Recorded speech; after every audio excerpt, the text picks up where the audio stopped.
rude turning my back on it. But look, thinking about the beautiful works that are on display in this exhibition, I was struck by one word, and that was possession. And possession, like many words in the English language, can have many meanings depending on its context. It can imply an aggressive form of ownership, or be a comforting form of being held, or describe an object its own. Colonial artists used their skills to take possession of the new land that they found themselves in.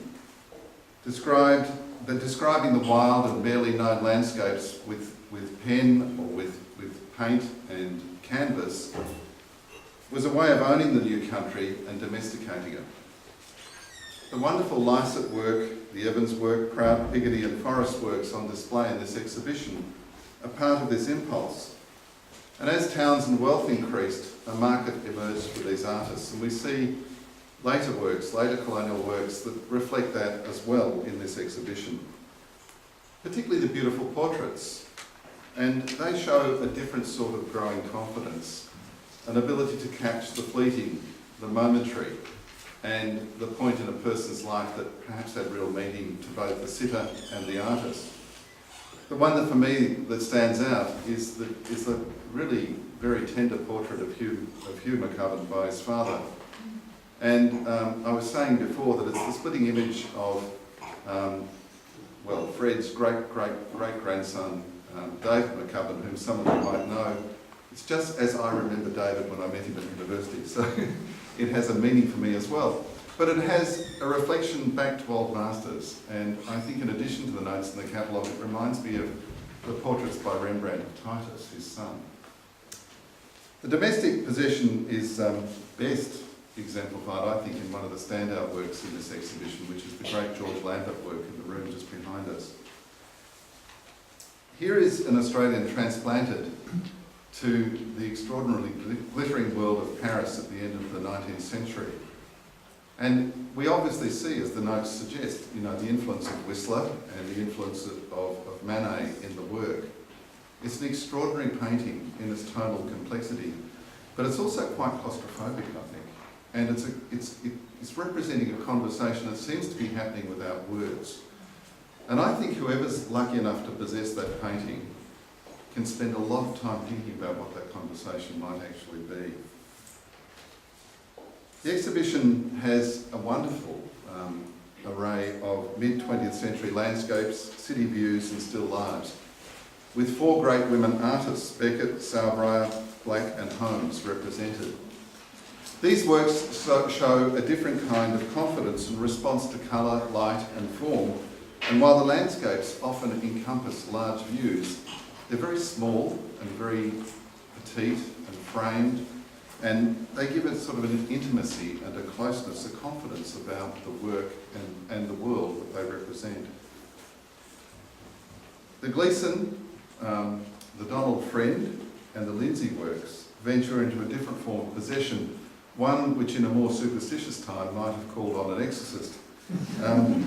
By exploring the subconscious and the psyche, they evoke the strong mythologies that bind people to systems of thought that give meaning to world without form.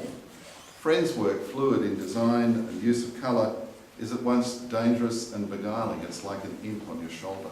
It's a marvellous thing. It's so fitting in an exhibition with such a broad sweep, the contemporary Indigenous art be represented.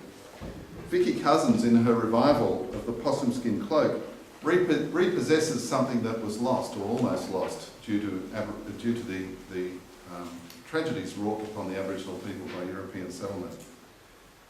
It's a work of abstraction, mythology, and at the same time a work of utility. It's a clear and confident response to the often automatic use of the words favouring the traditional owners of the land. It's interesting to contrast that work, I think, with the baldachin on the wall over here, reflecting on 2 Christian Marys and a Christian mythology, who both found in their own hair a cloak to cover their nakedness. Elizabeth Kenoth Nwari's Yam Seeds, it's fantastic work over here, in My Grandmother's Country, reflects an ancient narrative of country and stands in contrast to the work by Christopher Fleece, which I'm obstructing, who uses built forms of European settlement with the ochre of his country to retake possession of a scarred landscape. It's a really remarkable work when you start to think about its many layers and meanings. But before I turn to the last work that I want to talk about, the one that has MCG in the title, I want to say something about the missing elephant in the room. The remarkable rediscovery of the Eugène von Gerard that graces the cover of the catalogue but not yet the walls is a great tribute to the tenacity and the scholarship of Lauraine and Ruth Pullen and the team. The work is really remarkable in that it is such an early work in his career in Australia. It's a seascape, which makes it rare on its own. It's also a reflection on his own long voyage to Australia. And it's a rare example of history painting by that master, telling the story of the Meridian. We will all look forward to its safe arrival. So, finally to the painting reflecting the hallowed ground of the MCG. When the European invaders to this place sought to stamp their culture irrevocably on the soil, they determined on a place to play cricket. By choice or coincidence, the place chosen had also been a traditional meeting ground for the ceremony by the Wurundjeri. In time it became the place it is today, a place of myth and heroes, perhaps more in the Australian form of football, influenced or borrowed and now dominated by Aboriginal athletes.